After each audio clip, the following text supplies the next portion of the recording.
आणि सरकारवर भयंकर टीका करणारं माझं रोखठोक प्रसिद्ध झालं. मी ईडीच्या आतमध्ये बसलो आहे आणि सगळ्या नॅशनल चॅनलला बातम्या, संजय राऊत तो जेल में है लेकिन लिखा किसने. ते 2 अधिकारी रात्री आले उठवायला मला, क्या स्टेटमेंट लेना है. म्हटले बोले क्यों स्टेटमेंट लेना है भाई, वो आप यहाँ बैठे हैं 4 दिन हो गया और आपका आर्टिकल आज पब्लिश हो गया, पूरा टीवी पे चल रहा है.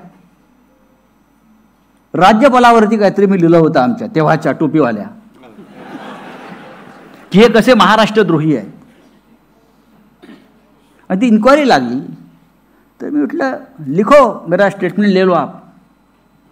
मैं पहले लिख कर आया था, मुझे मालूम था ये गंदगी करने वाला है. ये लिखो, स्टेटमेंटमध्ये आहे माझ्या ते, आप लिखो.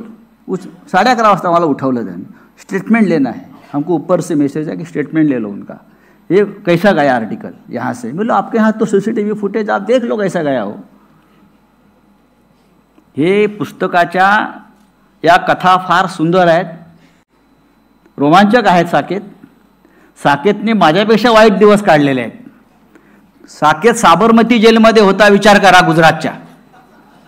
साकेतला एअरपोर्टवरनंच उचललं होतं का साकेत, बरोबर ना, तुला एअरपोर्टवरनं उचललं. साकेत 7 महिने तुरुंगात होता. त्या मानानं आम्ही थोडे कमी राहिलो. त्याचा अनुभव जास्त आहे, तो ज्येष्ठ आहे त्या बाबतीत मला. पण पुस्तक तयार झालं. 80% पुस्तक तुरुंगात लिहून झालं. 20% लिहायला 2 वर्ष लागली. 2 वर्षानंतर वेळेस निवडणुका आल्या, मग घरच्याच आमच्या मुली सगळ्या, बाबा लिहा पूर्ण करा, लिहा पूर्ण करा. शेवटी ते लिहून झालं पुस्तक, ते प्रसिद्ध झालं आहे. आणि अत्यंत महत्त्वाची गोष्ट, आम्ही ज्या कसाबच्या बॅरॅकमध्ये राहिलो होतो ते बॅरॅक कोणी बनवलं, आमच्या जयंत पाटलांनी. आता काय सांगणार, जयंतराव पाटील गृहमंत्री, इंजीनियर आदमी है ये, कसाब के लिए स्पेशल बैरक कैसा होना चाहिए उसका डिज़ाइन ये जयंतराव पाटिल ने बनाया और बाद में हमको अंदर भेज दिया. और मेरे को बाद में पूछता कैसा था, तो क्यों, मैंने ही बनाया है. कैसा था और मैंने बनाया है. अच्छा, हे अशा सगळ्या या गमती जमती आहेत त्या पुस्तकामध्ये आहेत. कटू आठवणी असतातच, पण त्या कटू म्हणून घ्यायचा नाही, तो अनुभव म्हणून घ्यायचा. मला उद्धवजी काय म्हणाले त्या दिवशी,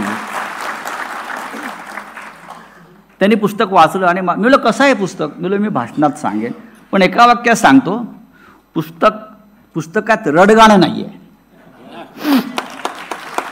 कि मेरे को अरेस्ट किया, फिर मैं रो रहा, फिर ऐसा हो गया, असं झालं तसं झालं. अरे हो गया, ठीक है, गया जेल में, वापस आ गया.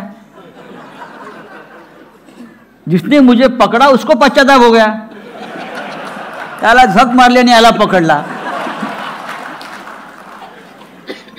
अरे हम गुंडे लोग हैं,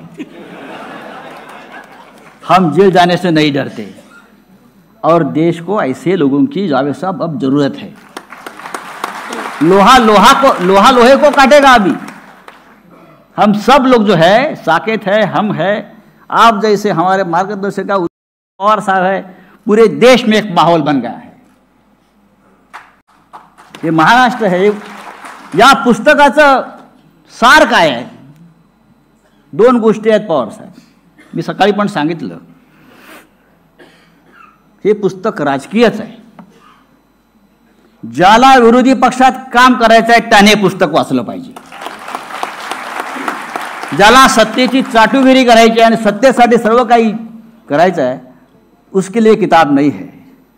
जिनको अपोजिशन में, ज्याला विरोधी पक्षात राहून देशाचं काम करायचं आहे, त्यांनी हे पुस्तक वाचलं पाहिजे. आणि एका वाक्यात सांगतो, या पुस्तकाचा सगळ्यात शेवटचा सार असा आहे की महाराष्ट्र गांडू नाही आहे. महाराष्ट्र मर्दों के औलाद आहे, या पुस्तकाचं एक महत्त्व आहे. आमच्यासारखे असंख्य लोक आहेत